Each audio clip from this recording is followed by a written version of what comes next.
So for the last presentation of the day, I'm Michael Daniel. I'm the president and CEO of the Cyber Threat Alliance. And one of the areas that I have spent a lot of time thinking about and working on is how do you actually measure cybersecurity? So that's why I entitled this Measurement Matters, as in it can matter, like it makes a difference, but also just measurement matters, like talking about it. So I think, conventional sort of cyber wisdom says today is worse than yesterday, and tomorrow will be worse than today. But how do we actually know that? Like, we are in fact awash in data, but we have very little ways of actually measuring the state of cybersecurity, particularly at beyond an organization. Like, it's hard enough measuring it for an organization, but it's even more difficult to do so at a regional level or a national level or at an ecosystem level. And as somebody who spent many years in the US government, I spent time as a White House presidential advisor, I would get this question from the president, like, how do we actually know if it's actually getting worse? And you have this sort of anecdotal sense, but you can't actually measure it. And more to the point, is it getting worse in some places and better in others? Does it vary by region? Does it vary by industry? Does it vary by size? Like, all of these are very difficult questions to answer. So there's also another problem, though, which is that you have several challenges when it comes to putting together a set of metrics that you can use at the national level. Or frankly, even one that you can use at the board level with a CEO and the board of directors, right? Which is, they all have to basically fit on a page. I mean, in the sense that you cannot have 8 gazillion metrics that you're trying to use and report on. You can't have 50 or 60 metrics that you're walking into the room with, because you'll never get through all of them. You're going to have a handful of them that pretty much can fit on a briefing slide, maybe 2. If you're really lucky. And so you end up with this challenge of sort of 4 things, which is coverage, like how much, given that you're only going to get maybe 8, 9, 10 of these things at most, how much of cybersecurity-ness can you actually cover with the chosen metrics? Then there's the question of, are they actually relevant to the things that the decision maker actually cares about, that the decision maker is going to make some sort of decision on? Because if you're trying to report to, a US policymaker talking about what's happening in other parts of the world may only have some degree of relevance to what's going on with the decision that you're asking. There are a lot of things that we wish we could measure in cyberspace, but the data is just not available, right? So you've got a problem of availability. And you've got to balance this against so we're using the data that we have, but is that kind of like the drunk that's looking for their car keys under the street lamp because that's where the light is, but their car keys are somewhere else, right? So you have to balance that with also manageability. Can you actually absorb the data that you're talking about? Can you actually continuously measure it and manage it over time?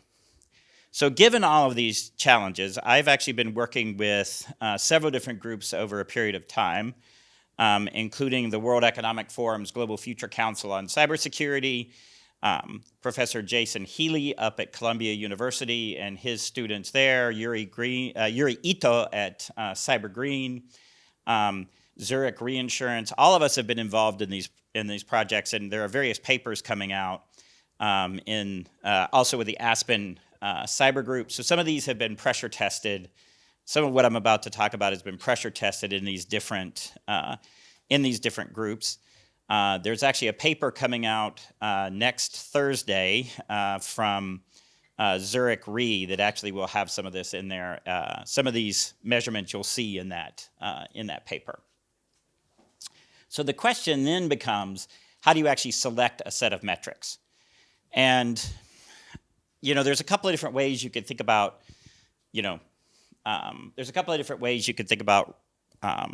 sort of setting up your framework, right? One is you can use sort of a traditional risk management, threat, vulnerability, consequence, impact, whatever you want to call it. You could think about arraying it according to the NIST cybersecurity framework, since that's supposed to be a risk management framework of its own.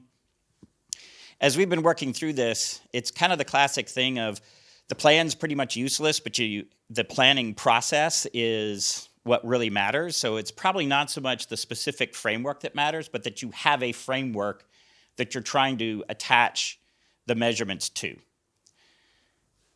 I happen to use the NIST cybersecurity framework for most of what's about to come because that's the one I'm very familiar with. But if you look at Jay Healy's article in Lawfare, he uses threat, vulnerability, and impact. So the first area and you'll notice that we skipped identify, and I'm going to come back to that. But in protect, I would argue that there's a couple of different things that we could be measuring as a source or as a way of looking at the degree of cybersecurity in an ecosystem over time. One of them is, what is the percent of vulnerabilities that are I should have said exploited vulnerabilities, percent of exploited vulnerabilities that are older than a year. So you want that number to be going down. If you have a very high number of vulnerabilities that are older than a year that are still being exploited as the percent of overall exploitation, that means that companies aren't patching, that basically the bad guys don't have to work very hard because they can just keep using the same old stuff and it just keeps working. As that number goes down, right, as the percentage of vulnerabilities older than a year goes down, it means that the bad guys are having to put new exploits into their kits. They're having to go after the newer stuff. They're having to use more 0 days. And so that is actually an indicator that perhaps that at least arguably, that our defenses are getting better. Another might be that what is the distribution of exploited vulnerabilities? If you look at it like right now, some ridiculous percentage of exploited vulnerabilities are actually memory related in some form or another. And ideally, what you would start to see is that you don't have just one area of weakness. You actually have those vulnerabilities spread much more evenly so that you get an even distribution across hardware or software or different types of vulnerabilities so that you're not clustered in one area like it is now. And I should say that I've got data on there. Those numbers are totally made up just so that there's something in the tables to give an idea of what it might actually look like. But they're just totally made up numbers in there. But the idea would be that you would also be able to display this graphically with some simplistic charts like this so that you could convey the message very quickly and visually. In the detect space, you can also think of a couple of different measures that you could look at. One is what is the rate of significant cyber incidents across your economy, across your nation, right? Now, this gets into definitions of how do you define what a significant cyber incident is, but almost every country is starting to set up reporting regimes.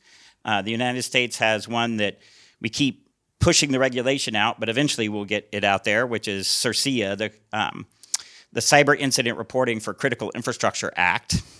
India has a mandatory reporting law, so you're collecting data. Other countries here in the EU are starting a mandatory regime under NIS2. So we will start to have data against at least a known definition of what a significant cyber incident is. You can also start to think about how are you measuring, or if you're collecting data through these incident reports, what's the mean time to detect? How long is it taking us to find the bad guys in various organizations, summed across a bunch of different organizations? Is that going up? Is it going down? Respond. This is the dwell time question. How long do the bad guys get to hang out on average before you actually find them? And at one point when I was doing this, the average was up around 300 days. I mean, if I've been in your network for 300 days, I pretty much own you. So the question is, can we drive that, mean time to respond down? Then recover. And here we were talking about economic loss from cyber incidents. Again, sort of using that reporting structure. What's the collective loss to your economy?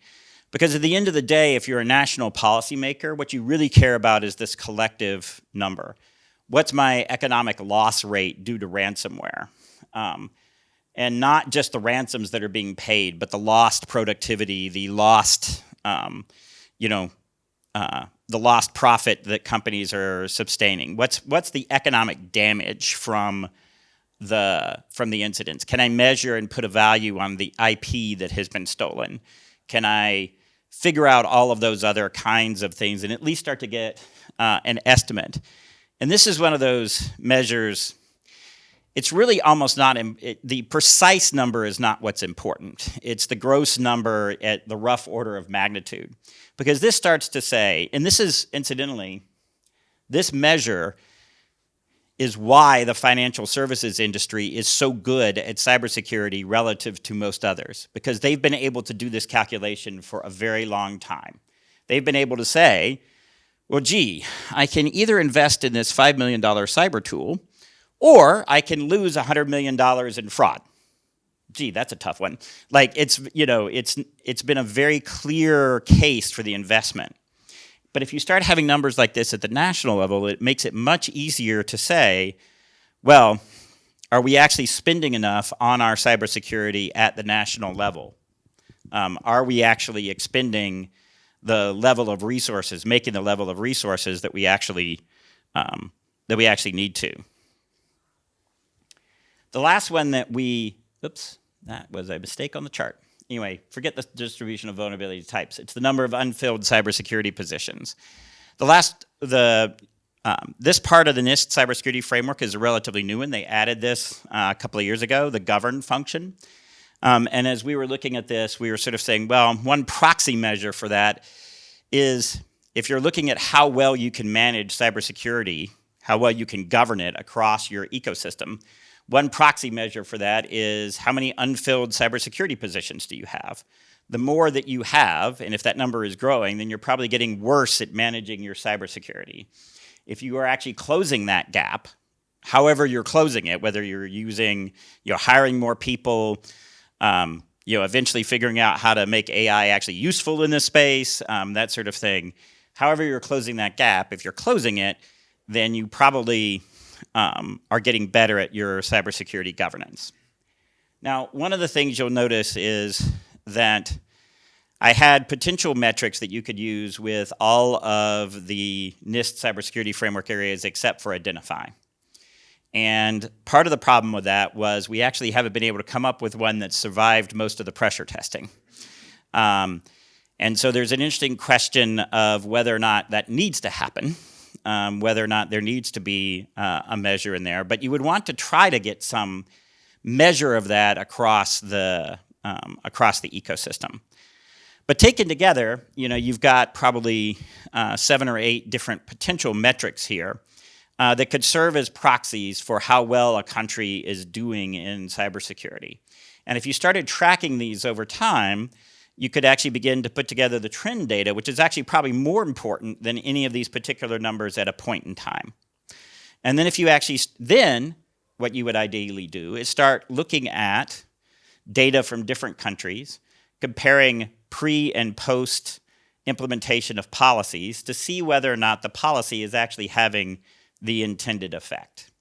So does a mandate to have cyber insurance that may be enacted in some country, does that actually change any of these numbers? Can you actually see if we implemented more liability for software manufacturers, does that have an impact on vulnerabilities?